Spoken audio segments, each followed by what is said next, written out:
ना शोक करने योग्य मनुष्यों के लिए शोक करता है, पंडितों के वचनों को कहता है, परंतु जिनके प्राण चले गए हैं और जिनके प्राण नहीं गए हैं उनके लिए पंडित जन शोक नहीं करते। रुके जरा, तो इसको कल हमने कहा था कि जो संवाद में नहीं आते और तर्क सम्मत बातें जो कही जाएं उन पे ध्यान नहीं देते, और कहा कि कुछ चीजें हैं जो जिनकी उत्पत्ति होती है, जिनका विनाश भी होता है, और क्योंकि उत्पत्ति और विनाशशील है इसके साथ अनित्य यानी कि उनकी प्रगति या उनकी उम्र भी बढ़ती है, उनकी वृद्धि भी होती है। ये तीन चीजें हैं। किस किस चीज की? सर्दी गर्मी। सर्दी की वृद्धि होगी और धीरे धीरे सर्दी खत्म भी होगी, तो सर्दी की उत्पत्ति भी हुई, सर्दी विनाशशील भी है, सर्दी अनित्य भी है। उसके साथ सर्दी के साथ दूसरी चीज आ गई गर्मी। इसी तरह से गर्मी विनाशशील है, तो गर्मी की उत्पत्ति है यानी शुरू भी होती है, वो उसका विकास भी होता है, बढ़ती भी है और विनाशशील भी है, और क्योंकि ये चेंजेस आ रहे हैं तो अनित्य भी है। ये हुई सर्दी गर्मी की बात। सर्दी गर्मी और सुख दुख को, सुख आता है, बढ़ता है, समाप्त भी हो जाता है, यानी सुख भी उत्पत्ति विनाशशील और अनित्य है। इसी तरह से दुख जो है उत्पन्न भी होता है, विनाशशील है और अनित्य भी है। ये तीनों बातें हो गई। कहा सर्दी गर्मी और सुख दुख को देने वाले, कि ये आती कहां से? सर्दी गर्मी आती कहां से है? ज्यादा सर्दी हो जाए तो भी हमें अच्छा नहीं लगता, ज्यादा गर्मी हो जाए तो भी अच्छा नहीं लगता, ज्यादा सुख आ जाए तब भी कई प्रॉब्लम्स आ जाती हैं, ज्यादा दुख आ जाए तो भी कई प्रॉब्लम्स आ जाती हैं। बहुत सारे लोग हैं जो ज्यादा खुशी आ गई तो हार्ट अटैक हो गया। तो सर्दी गर्मी और सुख दुख को देने वाले क्या चीज है जो सर्दी गर्मी को दे रही है और सुख दुख को दे रही है? इंद्रिय और विषयों के संयोग। यानी कि मेरी आंख अगर इंद्रिय है, आंख को कोई चीज ऐसी होगी जो अच्छी लगेगी, कोई चीज ऐसी है जो अच्छी नहीं लगेगी, कोई वीडियो कोई मूवी अच्छी लगती है, कोई नहीं लगता, किसी मनुष्य की शक्ल हमें शक्ल सूरत अच्छी लगती है, किसी की शक्ल सूरत अच्छी नहीं लगती है। तो ये हो गए सुख दुख को देने वाले इंद्रिय और विषयों के संयोग, यानी आंख के साथ संयोग। उसका विषय क्या है? उसके दृश्य। को कोई म्यूजिक अच्छा लगता है, किसी की बात अच्छी लगती है, कोई म्यूजिक अच्छा नहीं लगता, किसी की बात अच्छी नहीं लगती। ये सुख दुख की बात हो गई, साथ साथ हो गए, यानी कान के साथ उसके विषय का, आवाज का उसके साथ संयोग है। और इसी तरह से आंख कान नाक मुंह स्वाद देख लें, स्मेल देख लें, कोई स्मेल अच्छी लगती है, कोई नहीं अच्छी लगती है, स्वाद कोई अच्छा लगता है, कोई नहीं अच्छा लगता है। यानी कि इंद्रिय और उसके विषय ये हमें सुख भी देते हैं, ये हमें दुख भी देते हैं। पूरी श्लोक को फिर से देखें। हे कुंती पुत्र, सर्दी गर्मी और सुख दुख को देने वाले, कि सर्दी गर्मी और सुख दुख को कौन देने वाले हैं? इंद्रिय और विषयों के संयोग। मेरी इंद्रियां जिन चीजों को इनपुट लेंगी उन्हीं में से कोई चीज अच्छी लगती है, सुख हो गया, कोई चीज अच्छी नहीं लगती है, दुख हो गया। किसी ने मेरे कान ने, किसी ने मेरी चुगली कर दी, प्रशंसा कर दी, अच्छा लग गया, चुगली कर दी, बुरा लग गया। उसी कान से, उसी इंद्रिय से, उसी तरह से आवाज सुन करके, एक आवाज को सुनने से सुख की उत्पत्ति हुई और एक आवाज को सुनने से दुख की उत्पत्ति हुई। यानी कि इंद्रिय और विषयों के संयोग ये सुख का भी कारण है, यही दुख का भी कारण है। और इसके साथ ये कहा कि ये सब जो है उत्पत्ति होती है इनकी, यानी सुख की उत्पत्ति है, दुख की उत्पत्ति है। विनाशशील है, सुख ने खत्म हो जाना है, दुख ने भी खत्म हो जाना है। अनित्य यानी कि हमेशा नहीं रहने वाले, ये चेंज होते रहेंगे, ये है मतलब अनित्य का। इसलिए हे भारत, उनको तू सहन कर। ये कहा अर्जुन से कि हे अर्जुन, क्योंकि ये सब उत्पत्ति वाले हैं, विनाशशील हैं और अनित्य हैं। यानी क्या क्या? सर्दी गर्मी सुख दुख इत्यादि ये सारी चीजें ऐसी हैं, तो इसलिए इनको तू सहन कर। हमें भी अपने जीवन में इन सब चीजों को सहन करना होगा। हमें परेशानी क्या है? हम कहते हैं जीवन में सुख तो आना चाहिए, दुख नहीं आना चाहिए। मंदिर में जाके हाथ जोड़ के कहते हैं, हे परमात्मा हमें सुख दो। कोई ये नहीं कहता कि दुख दो, लेकिन हम इस बात को भूल जाते हैं, जो हम चीज मांग रहे हैं वो आधी बात है, अनित्य है, काम नहीं चलेगा। मैं जितना मर्जी सुख मांगता रहूं परमात्मा से, दुख मिलेगा ही मिलेगा, क्योंकि ये चीजें जो हैं अनित्य हैं, ये विनाशशील हैं, इनकी उत्पत्ति है, विनाश होना है और अनित्य हैं। जो मर्जी कोई, लेकिन जो हमारे मंदिर, गुरुद्वारे या रिलीजियस इंस्टीट्यूशंस जितनी भी हैं, या कोई भी और आप समझें किसी भी उसके साथ आप जाकर के मिलें, किसी धर्म से जुड़े, हर कोई कहता है परमात्मा से प्रार्थना करो, वो आपके दुख दूर कर देगा। अब दुख को जरा समझ लें। दुख ये इंडिकेट करता है कि हम जिंदा हैं। दुख से हम पैदा होते हैं, दुख से हमारी वृद्धि होती है। इसके बीच बीच में कहीं ना कहीं हमें अच्छा और कंफर्टेबल भी लगता है कि बॉडी का सेल अगर 1 से 2 होता है तब मुझे जीवन मिलता है। मेरे बॉडी के सेल जो हैं, कोशिकाएं 1 से 2, 2 से 4 ना हो तो मुश्किल है, फिर मेरी मृत्यु निश्चित है, जीवन नहीं रहेगा। और 1 से 2 में बढ़ना, जब तक वो सेल स्ट्रेस से नहीं गुजरता, गुब्बारे को आप फुला रहे हैं, फूलता जाएगा फिर फट जाएगा, ठीक इसी तरीके से। हालांकि कोशिका फटती नहीं है, वो जीवित ही रहते हैं उसके दोनों हिस्से, लेकिन बढ़ती जाती है, एक स्टेज पे आके उसके 2 हिस्से हो गए, बगैर स्ट्रेस के हो नहीं सकता। और मैं जितनी मर्जी प्रार्थना कर लूं, जहां मर्जी चला जाऊं, जितने मर्जी मत्थे टेक के कह दूं, या कोई मुझे आश्वासन दे दे, कह दे कि यह प्रार्थना करो कि हे परमात्मा मेरे दुख दूर कर दो, ये प्रार्थना ही गलत है। मैं ऐसा मैं मान के चलता हूँ। ऐसी प्रार्थना निरर्थक है और ऐसी प्रार्थना से व्यक्तिगत तौर पे मैं बचना चाहता हूँ। मेरी प्रार्थना ये कि हे परमात्मा मुझे शक्ति दो, आपने शक्ति दी है, मुझे काबिलियत भी दो ताकि मैं उस शक्ति का उचित उपयोग कर सकूं, ऐसी प्रार्थना। और आपने जो है परमात्मा मुझे शक्ति दी है, मैं आपका धन्यवाद करता हूँ। जो एनवायरनमेंट दिया है मैं धन्यवाद करता हूँ, ये मेरे लिए चैलेंज है, मैं कोशिश करूंगा इसी में से मैं तरीके निकालूं। तो यहाँ हमने सुख और दुख की बात की है। देखें इसके बारे में आप लोग क्या कहना चाहेंगे। हमने कहा था कि भाई 6:15 बजे तक हम बात करेंगे और फिर कुछ डिस्कशन कर लेंगे। देखें, दुख तो हमारे जो कर्मों के मुताबिक है, हमें वो मिलने ही मिलने हैं। हमें दुख तो चाहे लेकिन सहन करने की शक्ति दो। कशी रुके जरा थोड़ा सा। आपने कहा दुख हमारे कर्मों के हिसाब से। मैं ये नहीं कहता, मैं कहता हूँ दुख जरूरी है हमारे जिंदा रहने के लिए। दुख कारण है हमारे उत्पन्न होने का। जब बच्चा माँ के शरीर से अलग, हाँ जा सकते ले जाओ। जब बच्चा पैदा होता है, मदर को भी जो है स्ट्रेस में से गुजरना है, बच्चे को भी स्ट्रेस में से गुजरना है। ये कर्मों की बात नहीं है। सेल 1 से 2 हो रहे हैं, कोई कर्मों की बात नहीं है। यानी कि स्ट्रेस हमारे जीवन का जरूरी हिस्सा है। स्ट्रेस है तो हम जिंदा हैं। इसके अलावा हाँ, बहुत सारी और चीजें जो हमारे जीवन में घट रही हैं, वो हमारे कर्मों के कारण घट रही हैं। कि हमारी इंटेलिजेंस कैसी होगी, हमारी सोच कैसी होगी, उस सोच की वजह से हमारे जीवन में जो कष्ट आते हैं, जो डिफिकल्टीज आती हैं, वो कर्मों की वजह से हो सकती हैं। लेकिन जो दुख है, स्ट्रेस है, स्ट्रेस हमारे जीवन के लिए जरूरी है, हमारी उत्पत्ति के लिए, हमारे जन्म के लिए जरूरी है। ऐसा मैंने एक्सप्रेस किया। ठीक है, देखिए नहीं ठीक है, बिल्कुल ठीक है। हाँ जी, हाँ जी आशु जी। हाँ जी, नहीं दीदी ठीक है कि वही जैसे सोने को कहते हैं तपाना पड़ता है और वो सब चीज़ें वही स्ट्रेस से रिलेटेड हो गई ना।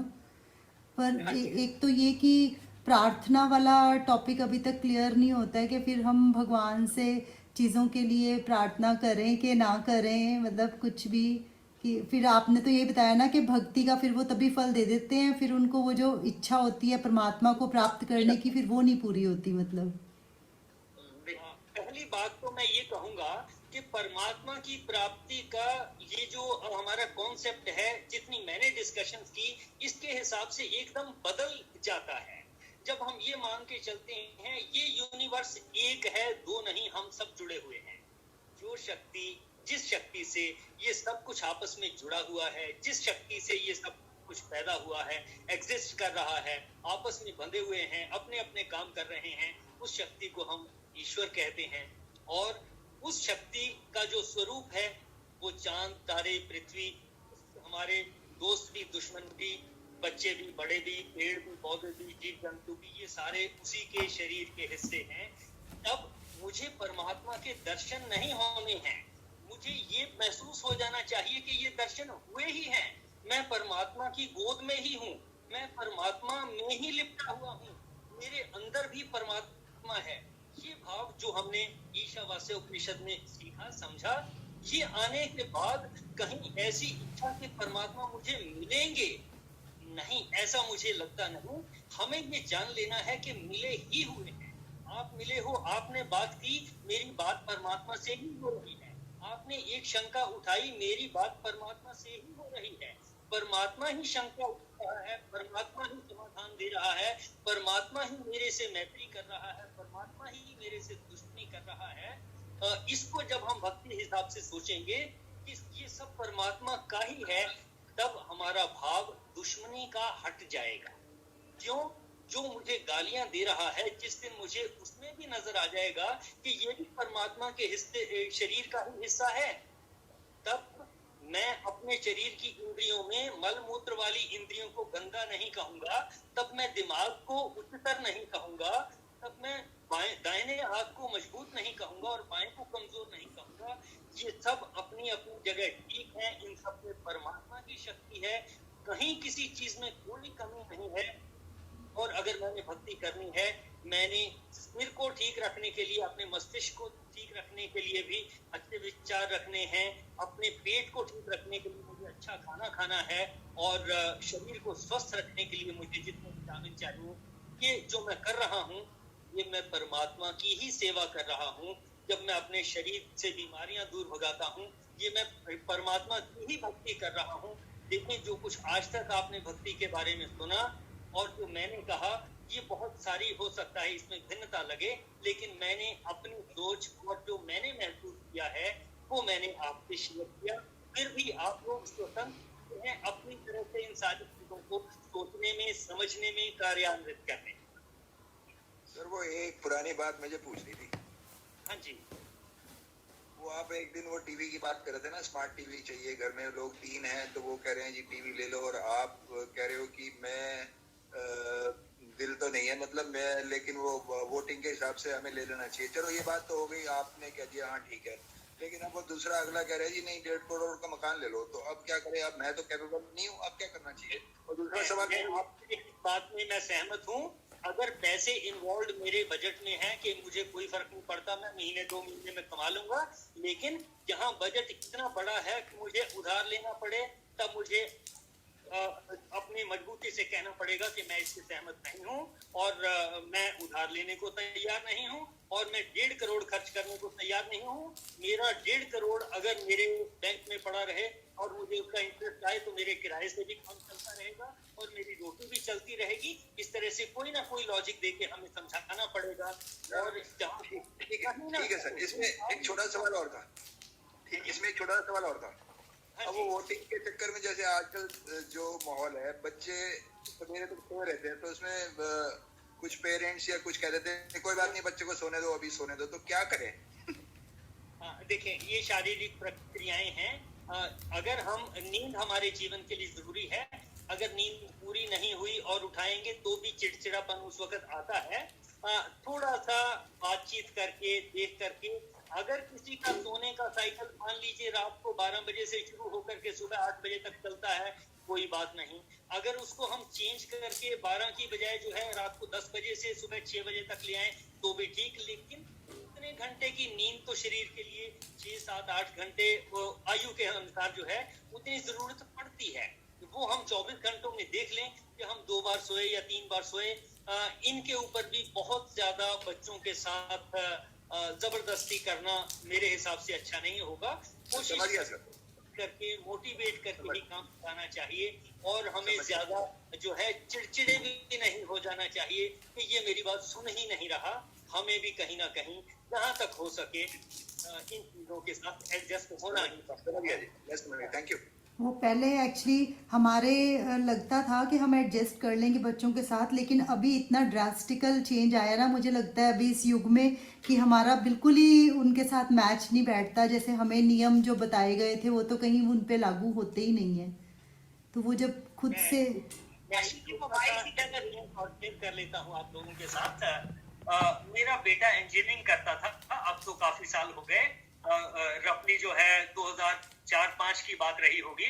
उसने कहा जी मोटरसाइकिल लेना है, जींद में था वो, जींद इंजीनियरिंग कॉलेज में। मैंने कहा बताइए आपने मोटरसाइकिल क्यों लेना है, आपकी जो है यहाँ से बाजार इतने किलोमीटर है, आप वहां से 3 व्हीलर अवेलेबल है, जाइए जितनी बार मर्जी जाइए, मैं आपको पैसे दूंगा, मोटरसाइकिल आपने क्या करना है। चलिए वो बात खत्म हुई। फिर आया जब खत्म हो गया सब कुछ, कंप्लीट हो गई इंजीनियरिंग, फिर उसने कहा मोटरसाइकिल लेना है। तो अब मुश्किल आ गई कि कौन सा मोटरसाइकिल नहीं। मोटरसाइकिल जो है 30,000 का भी था, मोटरसाइकिल 50,000 का भी था। मैंने सारी डिस्कशन की, सारा कुछ तय किया, और फाइनली जिस दिन जाना था मैंने 50,000 रुपए उसके बैंक अकाउंट में डाले और कहा बेटा ये मैंने आपके बैंक में डाल दिए, ये पैसा आपका हो गया, अब मैं नहीं निकाल सकता, आप नहीं निकाल सकते, आपका अकाउंट है, ये आप पे निर्भर करता है कि आपने 50,000 सारे के सारे बाइक पे लगा देने हैं या 30,000 का बाइक लेकर बाकी 20,000 से बाकी और काम करने हैं, बात खरीदने हैं। ये आपकी चॉइस है, मैं आपके साथ चलूंगा, जहाँ कहोगे जो पसंद करोगे ले लेना। मैं अपने सवाल पूछूंगा, आपकी दुकान का आप सुनते रहे ना, आपको फिर जो ठीक लगे आप वैसा कर लेना। गए, सब कुछ किया, अल्टीमेटली उसने 30,000 का वाला मोटरसाइकिल जो है वो खरीदा। बड़ा होकर के जब वो ऑफिसर बन गया फिर उसने 86,000 वाला या लाख रुपए वाला भी खरीदा। लेकिन उस वक्त जो कुछ था मैंने अपनी बात की, मैंने उसको स्वतंत्रता दी कि ये अब आप डिसीजन अपना लीजिए।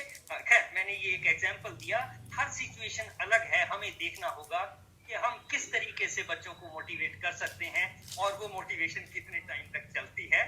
ये डायनामिक अप्रोच है जिसमें हमें अलग अलग तरीके से ढूंढना होगा। इन्हीं सवालों के और डिफिकल्टीज के जवाब हम ढूंढ रहे हैं, चाहे गीता में हो या चाहे डिस्कशन में हो, चाहे किसी भी तरीके से किसी अन्य पुस्तक में हो।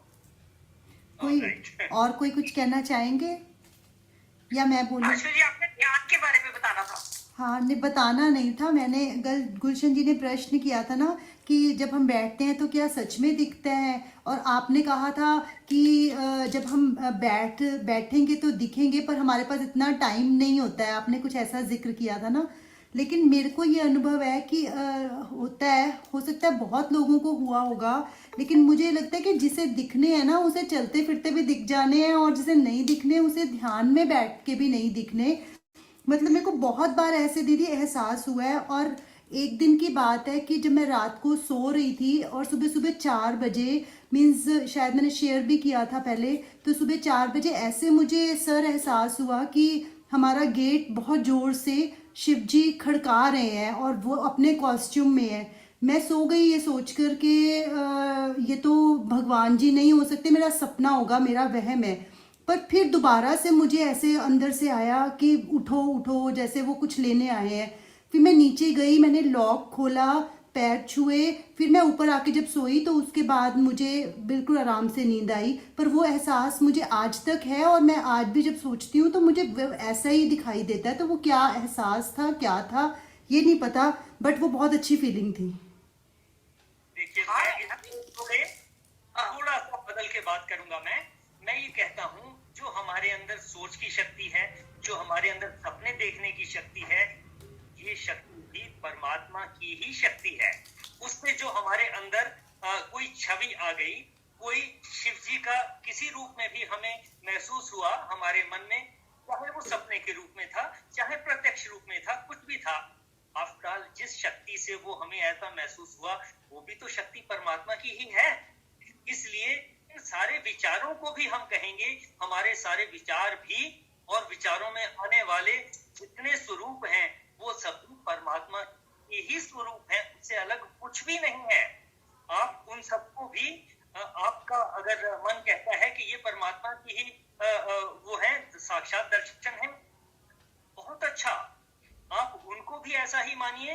इसके अलावा जो हमने डिस्कस किया कि इस पूरे यूनिवर्स में सब कुछ परमात्मा ही है, इस तरह से सोचेंगे तो तब जो हमने सपना देखा वो भी परमात्मा है, जो विचार आए वो भी परमात्मा है, जो स्वरूप हमने किसी का भी देखा, किसी भी गुरु का, किसी देवता का, कुछ भी देखा, वो सब परमात्मा का ही स्वरूप है, ऐसा मानना, ऐसा है मेरा मानना।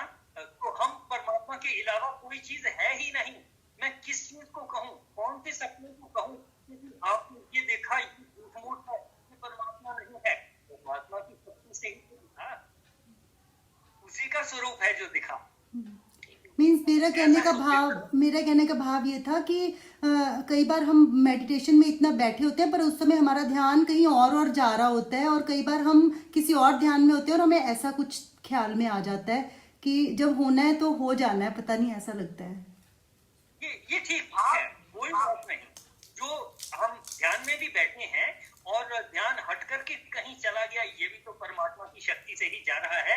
हमें ध्यान रखना है कि अब ये हट गया है, अब ये इस चीज पर चला गया है, उसको जिस पे चला गया है उसमें भी परमात्मा का स्वरूप देखें, तो फिर सब कुछ और अलग ही तरीके से महसूस होना शुरू हो जाएगा। इसमें एक चीज पूछनी थी सर।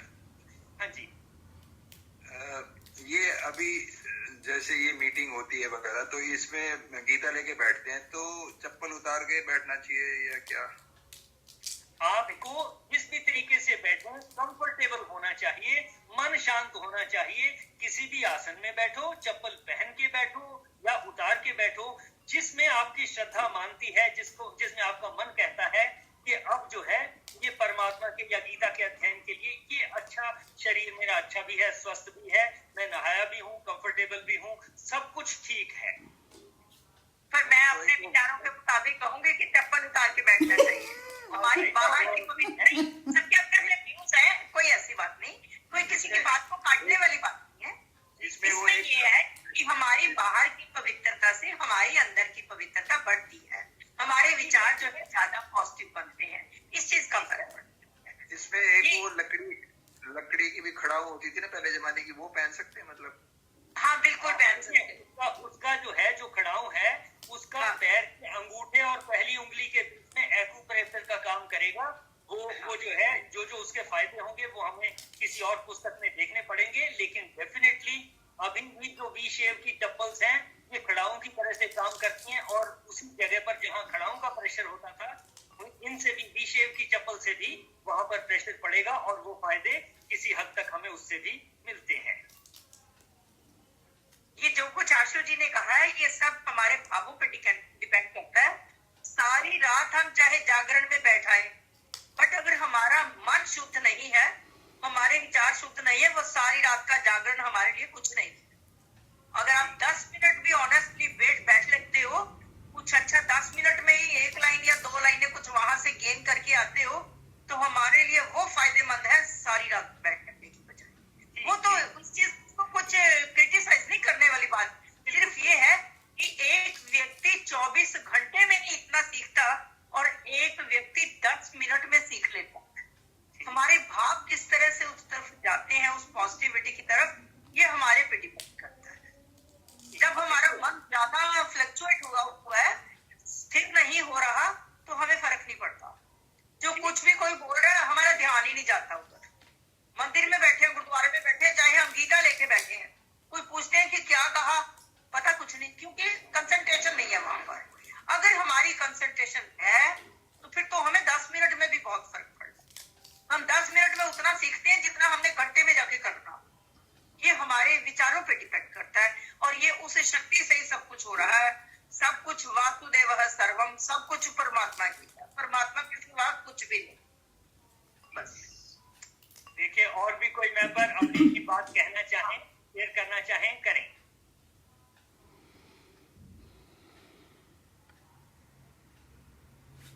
हाँ जी, कोई कहेगा? नहीं तो फिर समापन की ओर बढ़ेंगे।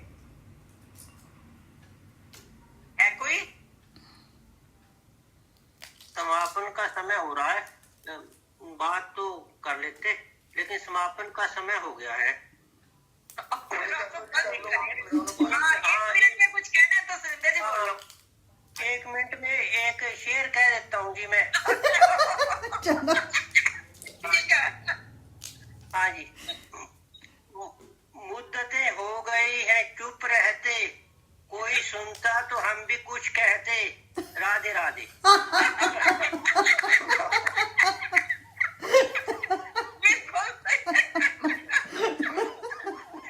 हमी ने सुनना है, हमी ने कहना है। हमें कहना आ गया, और जिस दिन हमें सुनना आ गया, अपनी बहुत बात बढ़िया। को कहना और अपने आप सुनना जिस दिन आ गया, उस दिन बेड़ा पार है। बहुत अच्छा। चलो समापन की ओर। हाँ जी, किसी और ने भी कहना है एक लाइन में। एक लाइन से किसी ने कहना था, क्या दूं? इतना आर्ट सब में नहीं होता, ये किसी किसी में होता है, एक लाइन में इतनी बड़ी बात। कह सकते हैं एक लाइन में। हाँ, बत्रा जी कह रहे हैं जिसने बकरा जी कह सकते हैं एक लाइन में। हाँ जी। कोई नहीं है मेरे ख्याल एक लाइन में आप कहने वाला।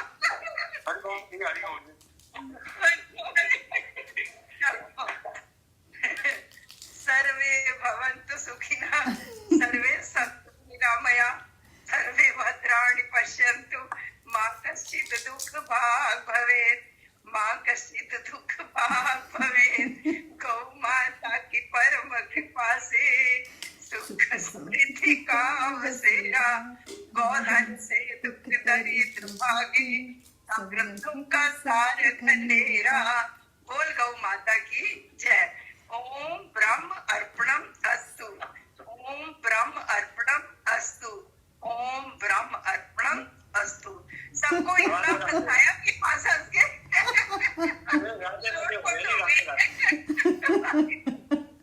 सत्संग का बहुत आनंद आया।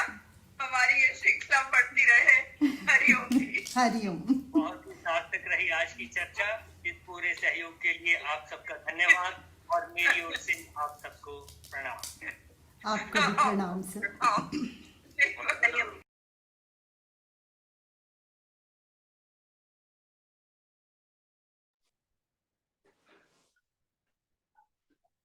We spent a very good time, है ना अनीता दीदी?